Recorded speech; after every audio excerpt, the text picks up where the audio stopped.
Të nderuar miq, assalamu alaikum. Dashur Zotit, jeni duke kaluar një ditë të shëndetshme e të mbar. Për sot kemi zgjedhur të flasim për vetbesimin, një vetvlerë që vazhdimisht kemi nevojë për të, e shpesh herë nuk ja dalim të kontrollojmë në vete tona sasinë e tij. Për të na sqaruar më shumë elementet e kësaj vlere, në studio kemi të ftuar psikologen e këshillimit Adlia Morina, e cila aktualisht po ushtron edhe profesionin e infermieres në qendrën kryesore të mjekësisë familjare. Mirë se keni ardhur, faleminderit që keni ndarë kohë për ta pranuar ftesën. Faleminderit juve, mirë se u gjeta. Zonja Adlia, kemi dëgjuar shpesh të flitet rreth vetbesimit, që ndryshe i referohemi edhe si vetvlerësim, e që paraqet një ndër faktorët kyç që na shtyjnë drejt suksesit.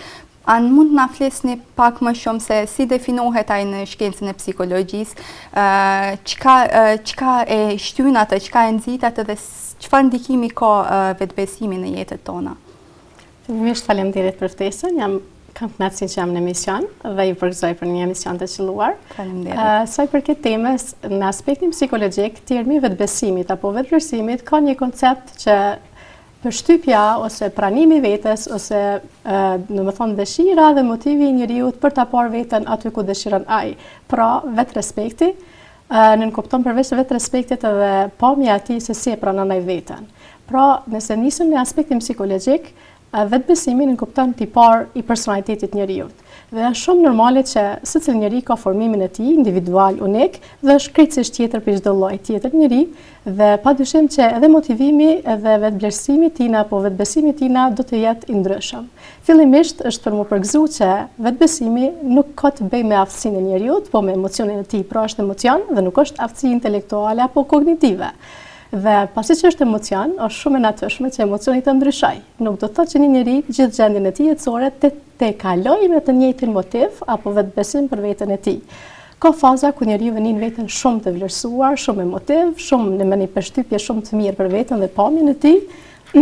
Po mirë, po ka dhe momente të tilla në të cilët bie dhe vetvlerësimi apo vetbesimi fillon gradualisht me radhë dhe me fitu një përshtypje totalisht tjetër për asaj që ka pas dikur. Andaj ajo që është më e rëndësishme të potencohet apo të theksohet është se asnjë njeri nuk ka lindur me vetbesim të lartë. Pra është gjë e cila fitohet. Ajo që është edhe më e rëndësishme të potencojmë dhe të theksojmë që te vetpëlqimi, motivi për veten e vet dhe njëkohësisht nevoja për me një veten të vlerësuar është të përmendur qysh edhe në startet e bazës të psikologjisë nga njëri ndër psikologët e njohur, e cila është, domethënë, Abraham Maslow, i cili thotë që nevoja për vetvlerësim është nevojë thelbësore. Domethënë, në kuptim thelbësore që njeriu do ta posedojë. Për shkak që nëse mungon ky motiv, nëse rrënjët e tina janë të dobësuara dhe fillon të bije gradualisht dhe të humbet fare apo të ketë më vetbesim shumë të vogël, ai njeri do të ketë shumë pasoja me jetën e tij përditshmëri.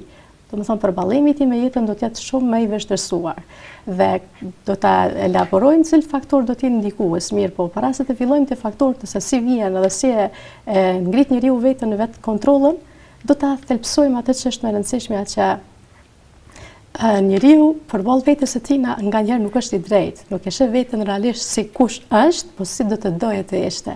E kjo është njëra ndër faktorët kryesorë të rolit të tij se e pranon veten dhe ku i jep vetvlerësim, në cilin shkallë e kategorizon veten e tij.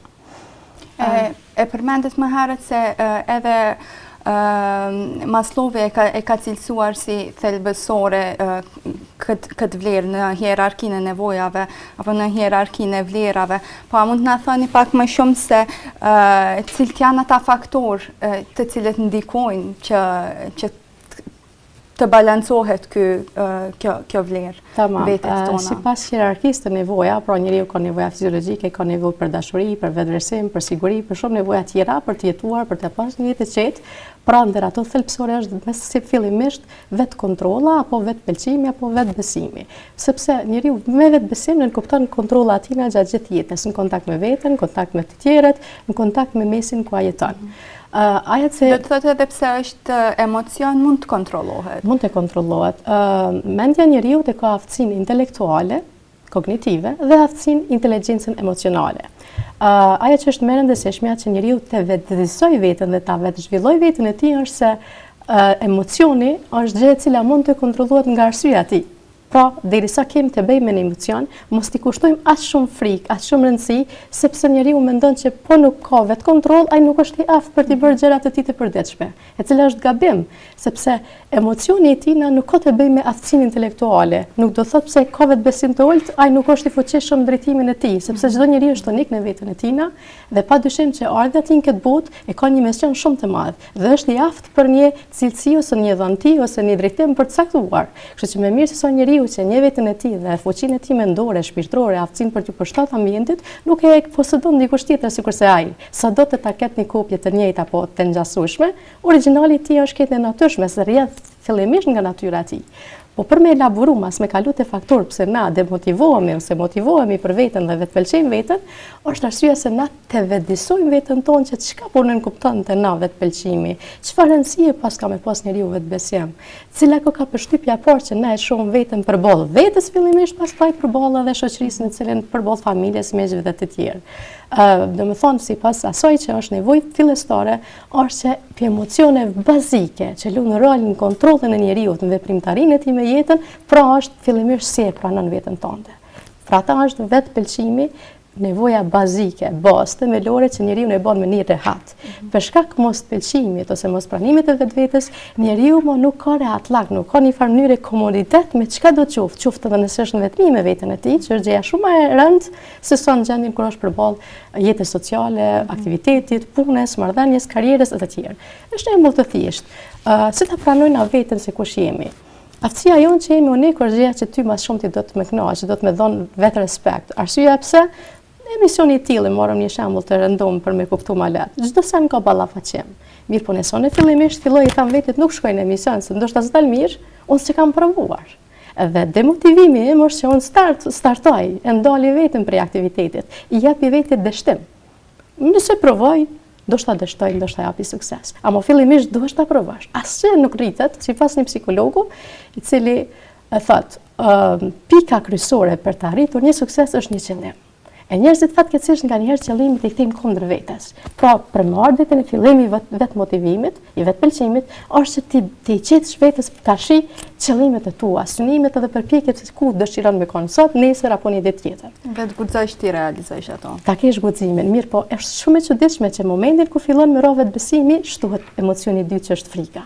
Frika dhe vetbesimi janë karshi shpinë për shpinë njëra me tjetrën. Kur njëra akten shpinën, edhe tjetra hidhrohet bjen. Kur njëra ik, atër treket quhet lart tjetra. Më thon kur njeriu fillon me pas tepër demotivim, fillon me pas frikë të lartë. Edhe kundërta, kur ka vetëpëlqim, vetë kontroll, edhe frikën si emocion e ndrydh dhe monë në kontroll.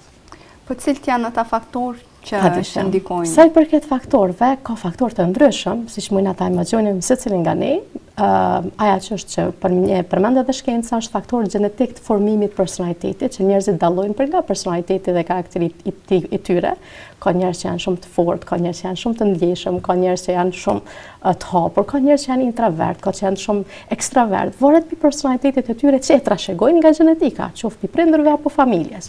Mirë po, do të thotë që për shkak gjenetikës ai mbetet aty ose me demotivim ose me vetëpëlqim jo të mirë, ose tolt, ose me një vetbesim të lartë. Mirë po, është njëri ndër faktorët, ndërsa faktorët ende më shumë që ndikojnë për me ardhëtin me humbja e vetbesimit apo vetbesimi i kontrolluar ose shumimive, që kena me folë për një pjesë ku njeriu ka vetëpëlqim të pakontrolluar ekstrem shumë, që edhe ja çon në një narcizëm që është shumë i rrezikshëm për veprën personale të njeriu, atëherë faktorët e jetës ose faktorët e jashtëm janë ata të cilët ndikojnë në e para, gjëja më e rëndësishme është prindërimi edhe femëria ju në hershme. Nëse një njeri ka pas fatin që ta ketë gjithmonë një kontrollues mbrapa, që gjithmonë jep bullizëm, gjithmonë e etiketon, gjithmonë e nënçmon, e nënvlerëson, gjithnjë i thotë që ti s'mundesh, ti s'ja del, ti do mos e provo se s'bën hiç, ti s'ki vlerë, rritet me kësi kategorie të prindërimit apo të shoqërimit apo të një kujdesarit shkollës apo një shoqërisë në rrjetet ku është rrjet apo një pune që nuk ja vlerësojnë mendjen. Gjitha këto janë ato, na i thonë në psikologji, skemat e krijuar në mendjen e njeriu, të cilat çdo herë që ti don me marr nismën e dytë, me krye një veprim të dytë ose të njëjtë, atëherë kanë mu ta lajmëruar këto skemat e krijuar në mendje që hej ti mos provo se dështon. Pse? Sepse abuzivi që është bërë me ty aspektin psikologjik, mënyrën që kanë trajtuar njerëzit, ty automatikisht si fëmijë po flas, që pastaj edhe duke u ngritur si rritur, ty të kanë dhënë një përshtypje për veten ku jam. Andaj një rëndësi shumë të madhe që kisha dhënë rekomandim, ose këshillim, që ta kem parasysh që asgjë më e fuqishme te formimi i përshtypjes personale nuk ka në femrinë e hershëm se sa një përkras, qoftë një prind, bab, apo nan, apo shoqë, apo kujdestar, i cili thotë bravo ti mundesh, provoje se s'gjej kur gjatë. Ta shohim pas provimit cili është rezultati. Pra shumë më shumë faktor ndikues në jetën e njeriu të jetë i demotivuar apo i motivuar apo i vetpëlqyer është në qoftë se prapavija e tij dhe e kaluara dhe zhvillimi i tij kanë qenë prej atyre fateve që kanë pas nuk kanë pas komplikime me nënshmime dhe abuzime nga të tjerët. Mirë, po nuk është vetëm kjo. Faktorët ndikues tjetër janë të rëndësishëm që është këtë personale mendimi jot personal për veten. Çka ti ndjen, çka ti thu vetes tënde. Përveç mendimit tanë personal për veten, kush je ti dhe çka do me ditë për vetes, ka të bëjë edhe jeta jote, statusi jot shoqëror. Për shembull, sa të akcepton njerëz të flasëm realitetin, janë njerëz e pasur me ata kashit varfër. Sa të akcepton janë njerëz të bukur tërheq fiziku i tina, me ata që është i sfiduar ose i sprovuar nga jeta që ka problem qoftë mangësi fizike, qoftë mangësi mentale. Pra, jeta me plot sfida, ballafaqimet me jetën tënde, kashi jetës, të bëjnë ty me kon prej atyve që kemë mbet me një vetë kontroll pëlqimit tënd, apo do të bish. Sa më shumë sfidat e jetës rriten, sa më pak ke pas përforcues dikur si fëmijë, aq më e kërcënon edhe rrezikon është me radhë motivimi. Pastaj është edhe presioni i punës së tregut, derisa puna nifet gjëja shumë e rëndësishme siç është edhe kontrolla dhe vetpëlqimi, një ndër faktorët si i rritur. Tani më ekziston mundësia që njeriu ka nevojë të kallëzojë veprimtarinë e tij, të tregojë veten në punë, derisa ti tërkohën injorohesh, derisa nuk vlerësohesh, qoftë nëse je edhe një nacionaliteti tjetër që është demotivim për ty, pse nuk mirësh në një punë, pse nuk vlerësohesh për dijen që e ke, pse nuk jepet të drejta në projekt që ti e kryen, je shumë e mirë, po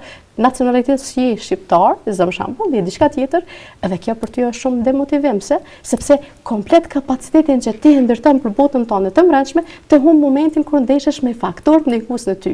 Mirë, po nuk janë faktorë kryesisht që ty kanë me thra, po janë shumë ndikues të fuqishëm që si indikator ku të mbledhen të gjitha së bashku dhe si një femëri e hershme, jo shumë e pëlqyene dhe jo shumë e formune, bëhen të gjitha së bashku të cilat njeriu mund me e dekontrollu ose thjesht ja hupin motivin për të ekzistuar kontrolla ndaj vetes. Pse po them kontrolla? Sepse sa më shumë njeriu ka vetpëlqim, vetbesim tek vetja, aq më shumë ka kontroll në cilësitë e tina dhe aftësitë e tina. Aja që është më rëndësishme të kena parasysh që gjithmonë njeriu duhet ta njoh veten e tina. Nuk do të thotë që me pas vetbesim që ti mund me arrit gjithçka. Të arritshmën edhe të paarritshmën. Për me pas, do me thonë, një vetë besim, çka në kupton që ti mund me arrit qëllimet e caktuara reale për ballë punës që ti kryen. Jo, shembull, unë jam profesionalist psikolog, edhe me bind veten që unë mund me kon një mjeshtër murator i mirë, shembull. Pse s'është e aftësia ime, s'është lamia ime. Atëherë ka lënë të teprica, që është një narcizëm që shkatron jetën personale e njeriu. Do të kalojmë tash te vlerat apo te sasitë e shëndetshme të vetbesimit. Kemi raste kur edhe mungesa edhe sasia jo e duhur, më e ulët e vetbesimit, po edhe teprica e tij lë pasoja që zgjasin gjatë. Si ta dallojmë, si ti dallojmë ato shenja të vetbesimit të shëndetshëm, të atij ekuilibrit, atij mesit të qartë të vetbesimit në krahasim me mungesën apo tepricën e vetbesimit. Faleminderit. Ajo që është e rëndësishme të potencojmë cilësitë e njerëzve të cilët pranohen si me vetë kontroll ndaj vetpëlqimit, vetë pranimit, edhe ata të cilët janë me një vetbesim të ulët. Ka shumë dallime dhe ka shumë faktorë indikues që dallohen edhe nga jashtë.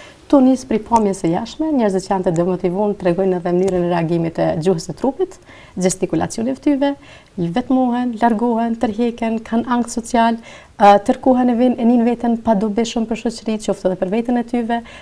Këtë këto shenja shihen edhe nga rrethi jashtëm, mirë, po cilat janë simptomat direkte që njeriu duhet me e pa veten e vet që ka filluar me radhë të vetbesimi. Fillimisht le ta shë veten e tij ku është me pranimin e vetes. Çka ju duket syrin e vërtet vetes, le të bëhet i ndërgjegjësueshëm për veten e tij se ku jam unë, cili është misioni jam, cila është aftësia jame. Le ta mundon njeriu me pranu veten real kush është, le ta pëlqen ashtu siç është. Pse? Arsyeja, momentin kur ti fillon me pranu veten, atëherë kemi gjetë edhe mangësitë tua dhe dobitë tua. E dyta, mos ta shiqon asnjëherë veten vetëm nga ana e dobësisë e tij. Çdo njeri ka dobësi, edhe qoftë nëse është president, edhe nëse është paleçara autoriteti, i ka dobësitë e tij sepse ne jemi njerëz, jemi me të mira dhe me të liga tona. Andaj, të njerëzit të demotivuar, të njerëzit që kanë vetvlerësimin shumë të ulët dhe ju mungon, e kanë si cilësi të çuditshme, cila vërehet edhe nga jashtë, që gjithmonë e gjykojnë veten vetëm në dobësi. Shembull, hini test, hin me gjithë mendimin paraprak.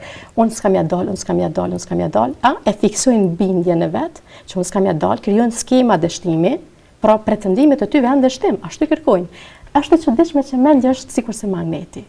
Çka do që ti afron aja merr. Ti jep pozitivitet, aja sjell pozitivitet. Ti jep negativitet, pritet çka ka me të sjellë edhe aty.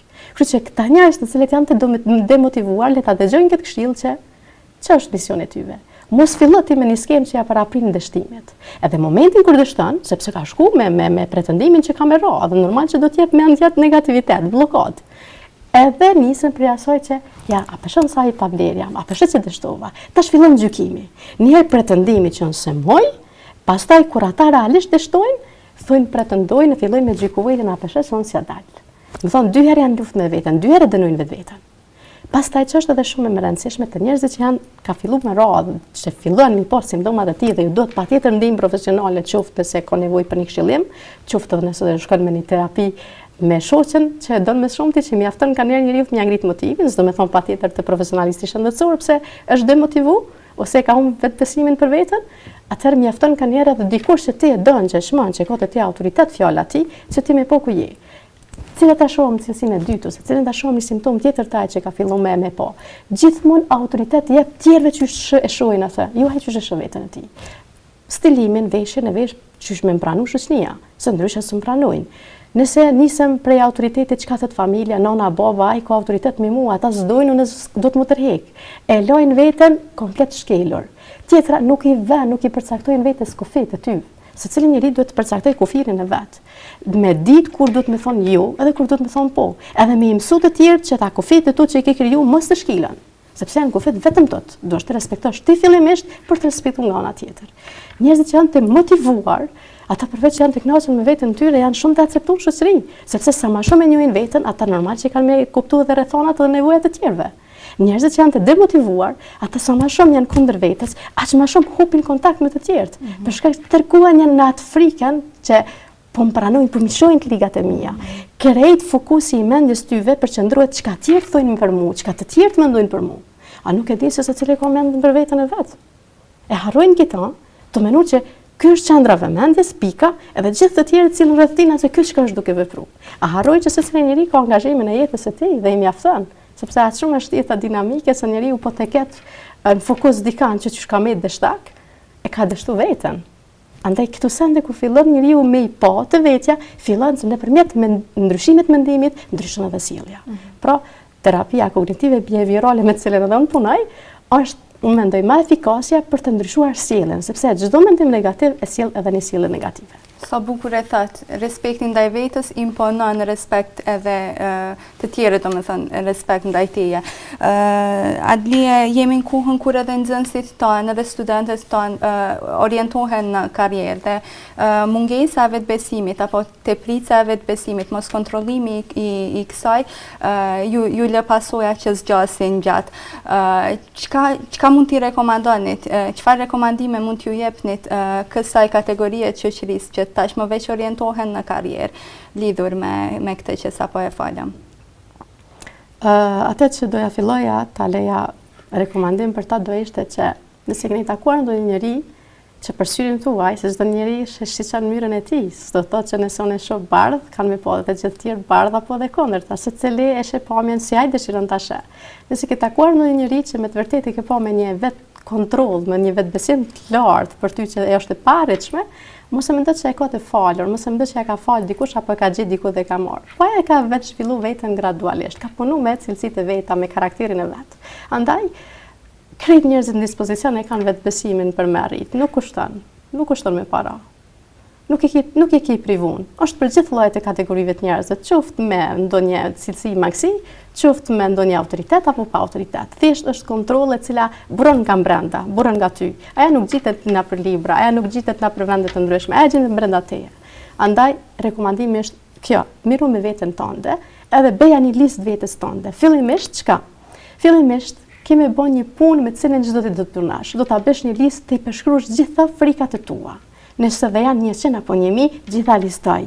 Edhe çdo ditë tënde shko përballohu me frikën tënde, sepse nuk do të vdesësh, nuk do të mbyt, nuk do të dështoj më shumë se sa mendimin që e ke për to. Andaj, fillimisht thej barikadet mes teje dhe frikat tua tu përballu me to. Kështu fillon edhe marrë vetbesimi. E dyta, ndihmoje dikën. Për shkak që momentin kur ti e ndihmon dikën, automatikisht kur e shes suksesin, se për vetë të spomon me nxjerr, atëherë bëra dikon tjetër. Automatikisht ndërgjegjësimi ju të prezanton një pamje magneti mendjes tënde që hey, nuk o ke dështak që shpo mendon. Mos ja le gjithë meritat e tua fatit, rrethonav, kushteve të jashtme, po jepja vete sepse ti je ai që ke kriju. Ti je kriju si saj. Tjetra përveç kësaj, projektoje në mendjen tënde gjithherë suksesin e ju dështimit. Edhe katërta, mos rrip pa qëllim. Përcaktoj vetit qëllime, qoftë edhe afat shkurtë çka kemi bën mbrëmje apo ndrejk, e mos tojna mas 2 viteve apo të ardhmen tënde. Përcaktoja vetit cilin provim dëshiron me e kalu. Përcaktoja vetit me kanë shoqërohesh. Përcaktoja me vetin kush po sjell pozitivitet dhe kush negativitet tërheqe veten. Përcaktoja vetit çka ty të bën mirë dhe çka ty të bën dëm. Kur ti bën përcaktime, padyshim që ti ke rrugë të hapura, padyshim që njeriu kur ka një mision, e marrëm shembull, një uzus telefonit nëse rekomandon jep ja kështu pinin, edhe te kemi pas shfrytëzim atë telefon, normal që i ku e bazu manuelit. Atëherë banu manueli dhe merre suksesin. Këto janë këshillat kryesore me të cilat do të patjetër punoj. Faleminderit shumë. Urojmë që ashtu siç i thatë ju të ndiqen nga gjithë shoqëria, jo vetëm nga kjo kategori e studentëve. Zonja Adlie, ju faleminderit shumë për prezencën tuaj. Urojmë të kenë përfituar edhe shikuesit tanë. Faleminderit shumë. Faleminderit juve, ishte kënaqësi për mua shumë. Shikues të nderuar, ne kaq kishim përgatitur për emisionin e sotëm. Deri në takimin e radhës, faleminderit për vëmendjen.